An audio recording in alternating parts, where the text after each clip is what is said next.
Sa Executive Order number 39, nagpatawag Malacanang ng price control sa mas murang uri ng bigas. May mga pumuri dito, yun lang, marami rin ang pumapalag.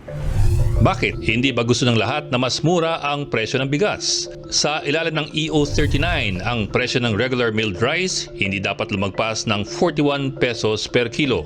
45 pesos naman para sa well-milled rice. Pero isang araw bago ang pagpataw ng price control, itong lumabas sa monitoring ng Department of Agriculture. Ang lokal na regular milled rice binibenta ng 52 hanggang 55 kada kilo. Ito ang pilit ibababa sa 41 pesos ngayong September 5. Ang presyo ng lokal na well-milled rice nung Lunes nasa 48 hanggang 56. Malayo rin sa price ceiling ngayong araw na 45 kada kilo.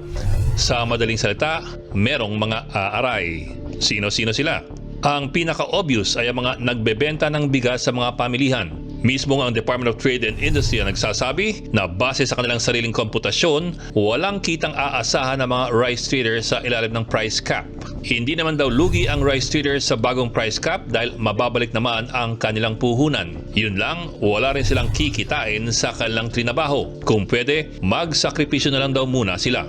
Bilang pagkilala nito, ayon kay Speaker Martin Romualdez, magtatabi ang Kongreso ng 2 bilyong pisong pondo bilang tulong sa mga rice traders na tatamaan nitong price cap. Pero kawawa nga ba ang mga rice traders? At paglalaanan pa ng 2 bilyong pisong pondo. Iyan po ang hindi ganun kalinaw. Kahapon, mismong ang Pangulo ang nagsabi na walang dahilan para umabot ng 50 piso ang kilo ng bigas.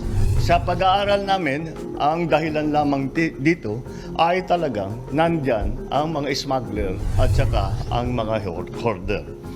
Ako po, sa aking pag-iisip, ang aking pag-approach pagka dumating sa ekonomiya, ay nais kong sa hanggat maaari ayaw kong pakialaman ang merkado. At pabayaan natin, let the market do its work. Ngunit ay pinapakialaman na ang merkado natin. Kaya't kailangan pumasok ang pamahalaan at ito nga ang aming ginawa ay tayo ay naglagay ng price ceiling para sa presyo ng bigas. Ano pa man, mukhang suportado naman ang mga rice traders ng ating gobyerno. Hanggang 15,000 daw ang ibibigay na tulong ng DSWD sa mga tatamaang rice traders. Pero baka hindi talaga sila ang tatamaan nitong price cap na ito. Ayon sa dalawang grupo, ang Philippine Institute for Development Studies or PIDS at ang Foundation for Economic Freedom, ang talagang tatamaan nitong price cap ay ang mga mamimili at ang mga magsasaka.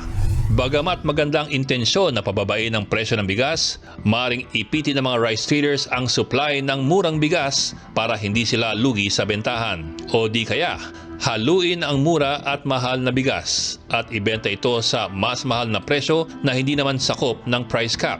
Tandaan kasi na ang price cap ay para lamang sa regular and well-milled rice. Wala pong price control para sa premium at special rice. Sa makatwid, baka mas mahirapan ang mga kababayan nating makahanap ng murang bigas dahil mamahaling bigas na lamang ang binebenta sa palengke. Kung di raw tayo mag-iingat, imbes na makinabang sa price cap, baka mga mamimili pa ang lalong mahirapan. Ang walang pera, siya pang walang mabili. At ang may pera, siya pa ang merong supply. Isa pang tatamaan nitong price cap ay ang mga magsasaka naman. Para maintindihan ito, tignan natin paano gumagalaw ang presyo ng bigas mula palayan hanggang sa palengke. Ang bentahan ng palay sa pagitan ng magsasaka at ng rice trader ang tinatawag na farm gate price, presyo ng magsasaka. As a general rule, ang farm gate price dumodoble pagdating sa palengke dahil sa drying, transportation, packaging at marketing. Ngayon, para sumakto sa price cap na 41 pesos per kilo, dapat ang farm gate price na magsasaka ay nasa 20 pesos at 50 sentimos lamang kada kilo ng palay. Pero sa huling datos ng grupong Sinag, ang farm gate price ngayon ng regular milled nasa 23 to 25 pesos kada kilo. Papatak po yan ng 50 pesos kada kilo ng bigas sa ating palengke. Ayon naman sa PIDS, ang kanilang mga nakitang farm gate price ng palay nasa 30 pesos na kada kilo. Ang problema niyan, para maipilit ang 41 pesos na retail price sa palengke, baka mapilitang ibaba ng mga magsasaka ang kanilang farm gate price sa presyong lugi naman sila. At kung sakali, baka yun ang maging malaking trahedya, na ang mga mamimili na dapat matulungan ng price cap ay walang mabili. at ang mga magsasaka na umaani ng bigas ay lalong malulugi.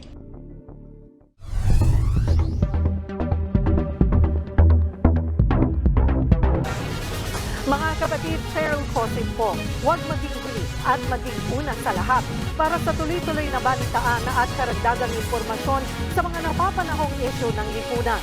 Tumutok lamang at mag-subscribe sa social media pages ng News 5.